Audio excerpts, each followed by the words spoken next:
O desafio hoje é nós pensarmos sobre viver como Maria em um mundo de Martas. Esse trecho que Jesus visita a cidade de Marta e Maria vai tentar trazer para nós essa reflexão. E os irmãos tentaram me ensinar essa passagem por muitos anos de uma outra forma. Eles falavam: Marcelo, mais importante é trabalhar com Deus do que trabalhar para Deus. Em outras palavras, fazendo para Deus ou fazendo com Deus. E eu demorei muitos e muitos anos para aprender essa diferença. Eu pensei, não é a mesma coisa? Quando você está fazendo para Deus, você não está fazendo com Deus? E ficou até fácil porque os corações de vocês já estão preparados, porque os hinos parece que foi combinado. Um hino falava contemplação, lindo até o hino, né, que estamos aprendendo. E o outro hino falava um mundo agitado. Então, é essa balança, é esses dois lados que a gente vai tentar refletir com essas palavras de Jesus sobre Marta e Maria. Essa passagem, né, que Jesus traz e deixou na nossa memória para sempre, até a volta dele, nesse trechinho incrustado lá, parece uma pérola escondida nas palavras do Lucas, não é só um trecho bonito. Eu queria que você pensasse nele como um pedaço de ensinamento, de alerta, de que vai passando de geração em geração, e isso se repete. Então, de vez em quando, Jesus vem e nos alerta sobre isso. Porque a passagem não fala sobre pecado, não fala sobre problemas, não fala sobre... Não tem nada grave acontecendo aqui, é um trecho bonito. Mas dentro desse trecho bonito, tem um alerta para todos nós. Tem um alerta aí para você, tem um alerta para mim, tem um alerta para a igreja.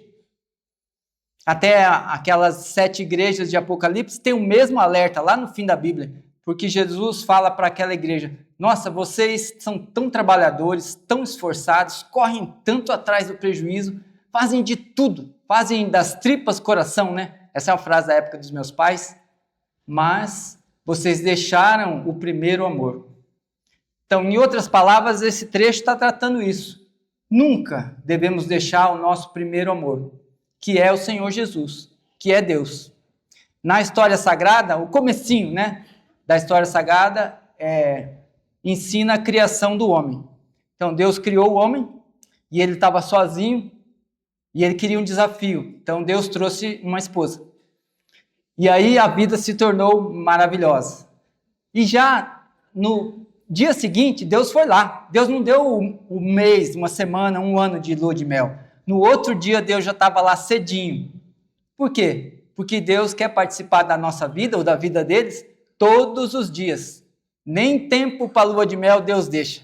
Porque Ele quer estar envolvido nas nossas vidas todos os dias. Então, esse trecho traz isso. E aí nós vamos nos envolvendo com as coisas, e até boas. Mas o risco é de nós termos tantas coisas boas para fazer que nós deixamos de lado a excelente. As coisas boas são o marido, uma das melhores, né? Os filhos, a sogra, o trabalho, os presentes que Deus nos dá, as bênçãos. Então Deus nos enche de mimos. E o perigo é que a gente comece a ficar olhando muito mais para os mimos, para as bênçãos, para os presentes, para os desafios da vida, do que para Ele. Então, essa narração desse dia em que Jesus passou na casa de Marta, Maria e de Lázaro, o filho caçula, é uma lembrança. Não estamos tratando dos seus erros, não estamos tratando dos seus pecados, não estamos tratando de nada ruim seu. Estamos até tratando de respostas das suas orações, que Deus te presenteou, que Deus te abençoou, das coisas boas da sua vida. Mas o alerta vem que essas coisas boas podem tirar a nossa atenção do que nós viemos nesse mundo para fazer. O que nós viemos nesse mundo para fazer? Adorar a Deus, nos reconectar com Deus. Você é a imagem e semelhança de Deus. Essa é a sua identidade. E para onde você vai? Para o novo Éden, para a casa eterna de Deus, que Ele está construindo com as suas mãos para nós ser a nossa morada eterna. Então, já pensou você chegar lá e não conhece o dono da casa? Porque você se ocupou tanto com as coisas desse mundo que deixou de contemplá-lo. de passar tempo com Ele. Porque Deus quer o quê? Deus quer convivência com a gente. Deus quer relacionamento com a gente. Deus quer intimidade com cada um de nós. Isso já é lá do Gênesis, depois a história vai rolando e a coisa acontece repetidas vezes.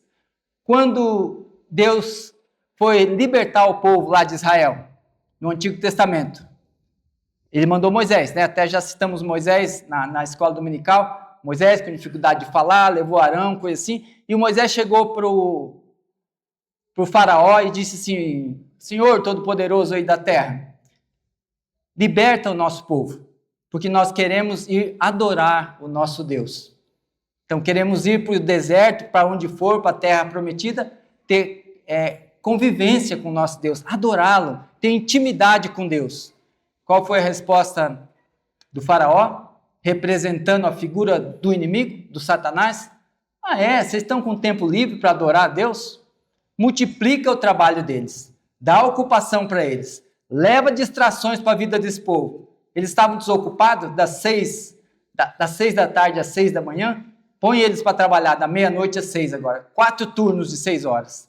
Então, o faraó, na figura do Satanás, ocupa a nossa mente, ocupa a nossa vida, nos distrai com muitas coisas até boas. Para quê? Para que a gente não contemple mais o nosso Deus, que a gente não tenha mais tempo para passar com Deus. E não passando tempo com Deus, a gente vai se afastando, mesmo envolvido em coisas boas. E olha como a gente vai fazendo bobagem quando estamos desligados de Deus. E eles falam: não, mas eu estou aqui na igreja todo domingo, como é que você fala isso para mim? Olha, a vinda na igreja, é da minha cabeça, depois você me condena se estiver errado, mas a vinda na igreja todo domingo é a celebração de você ter estado com Jesus segunda, terça, quarta deu uma correria lá, não deu certo, quinta, sexta, sábado, aí você vem domingo para celebrar o tempo que você teve com o Senhor e com seus filhos todos. A gente não vem no domingo aqui para adorar a Deus e já planejando para vir adorar a Deus de novo domingo que vem. Você consegue ficar sem respirar um dia? Mas você consegue botar sua alma para respirar, para ficar sem respirar durante 6 dias? Às vezes conseguimos isso. Então eu não quero condenar o ontem nem o agora, mas eu queria desafiar o futuro, para que nós possamos estar diante do Senhor todos os dias. Voltando lá no Gênesis, Deus queria estar envolvido na vida do seu povo todo dia. Ele está interessado em você, Ele quer relacionamento, Ele quer convivência, Ele quer intimidade. E eu sei que há muitas coisas maravilhosas no seu dia a dia, que às vezes não deixa sobrar tempo para Deus. Mas então o mundo está te engolindo. E o mundo grita todo dia: mais, mais, mais, mais atividade, mais dinheiro, mais reuniões, mais isso, mais ministérios. Eu não quero tocar nesse ponto, porque eu pensei, é pouca gente servindo. Se eu falar que aquele irmão que trabalha em 4 ministérios tem demais, ele fala: Marcelo, então vou reduzir para 2. Não, nós não estamos condenando o trabalho aqui. Nós estamos refletindo e desafiando e alertando para dizer, às vezes um monte de coisas boas atrapalha você em ter foco no melhor. É o que Marta fez, né? Ela preparou pão caseiro para Jesus. Ela fez uns canapés lá com óleo de azeitona, né? E umas ervas. E ela botou uns pedacinhos de queijo de cabra.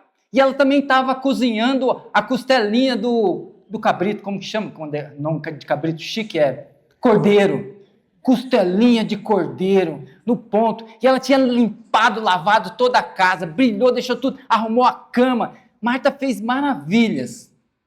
Mas se tudo isso leva Marta a não ir para a sala, aos pés de Jesus, como a Maria fez, né? Você viu o Tarsis leu ali tão bem, ele falou, ó, Maria quedava-se aos pés de Jesus. Jesus vai lá na sua casa. Você prepara tudo e continua preparando e eu sempre uso o João para dar pancada, né? Aí na hora de Jesus dar a palestra, o que o João faz? Porque o coração dele é imenso. Vai comprar sorvete da Dali. Ele ama sorvete, então ele acha que todo mundo ama sorvete. Sai na hora que Jesus vai dar aquela aula maravilhosa. Então, esse coração amoroso, por excesso de coisas, perde o melhor. Então, como nós falamos, não é uma repreensão, não é uma briga, não é uma acusação, é só um alerta. Cuidado que as coisas boas da sua vida podem te roubar do melhor. E o melhor é Jesus, aquele Jesus que veio aqui e morreu por nós na cruz, ensanguentado, esbofeteado, chicoteado, massacrado, injustiçado, roubado.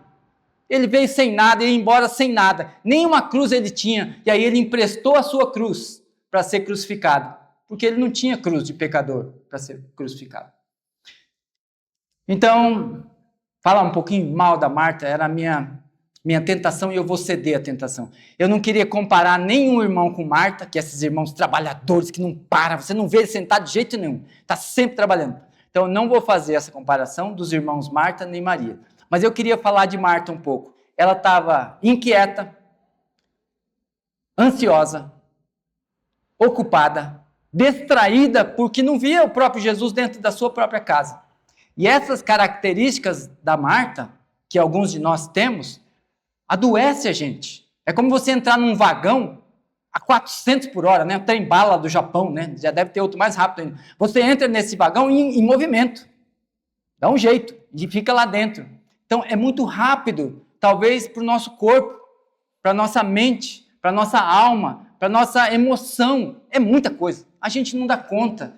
Então, a gente veio aqui, com muito respeito, falar, desacelera um pouquinho.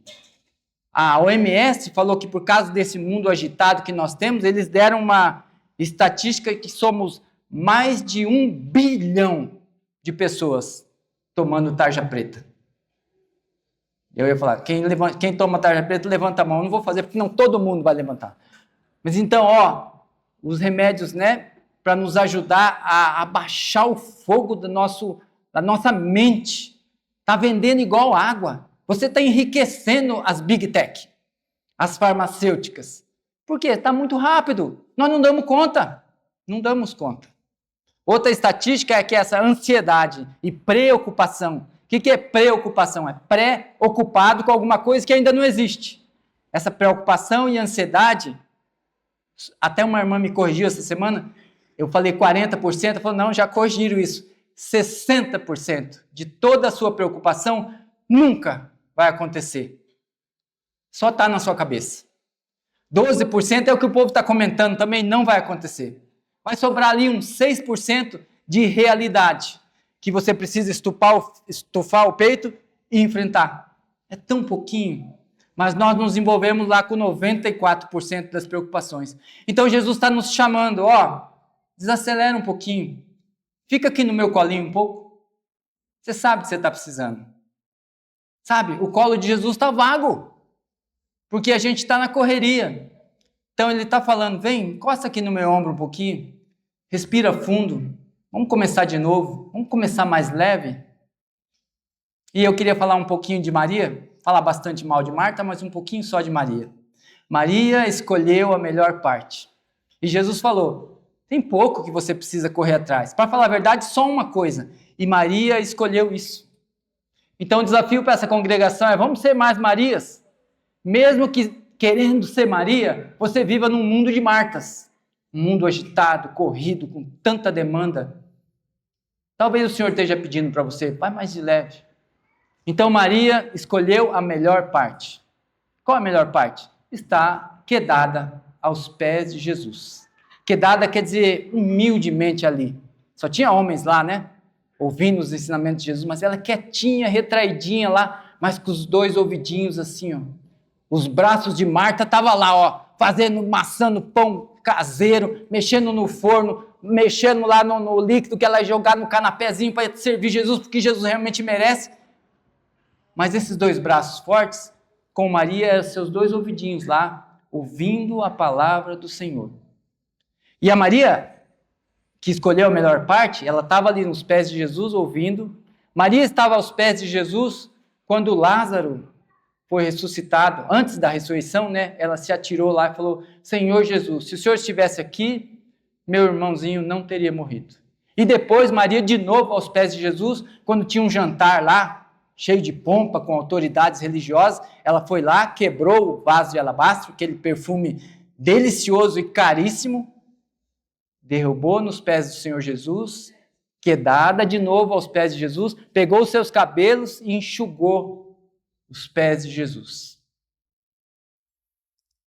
Os hinos já cooperaram, né? Eu já me senti um pouco no céu. As palavras, o ensino, o ambiente, vocês, a irmandade, Jesus aqui presente. Então eu encerro dizendo, convido você, vamos ser mais estilo Marias. Não se preocupa não. Se Deus cuidou dos lírios do campo, né? E eles são lindos, e eles nascem, e eles vão na hora certa. Você acha que Deus não vai cuidar de você? Ele falou isso dos pardais também, né? Ele alimenta cada pardalzinho do mundo todos os dias. Vai te esquecer? Nunca. Ele mandou o filho dele para resgatar a sua vida para a eternidade. Jesus te ama assim infinitamente. E na volta dele você vai seguir com ele para a eternidade. Mas só um alerta. Desacelera um pouco. Vamos mais devagar. Com mais saúde emocional, espiritual, física. Te convido para fechar seus olhos e a gente fazer uma oração.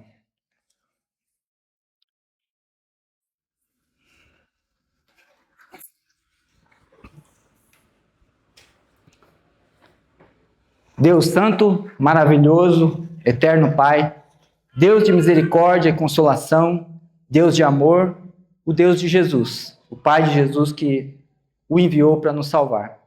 Ajuda-nos, Senhor, a reconhecer quando é demais para nós espiritualmente, para nós mentalmente, para nós fisicamente. Ajuda-nos, Senhor, a colocar o Senhor como a prioridade número 1 das nossas vidas. Porque é para isso que nós viemos a este mundo, para honrá-lo, consagrá-lo, adorá-lo, amá-lo, Senhor, acima de todas as coisas. Nos ajuda, Senhor, nessa missão. Em nome do Senhor Jesus. Amém.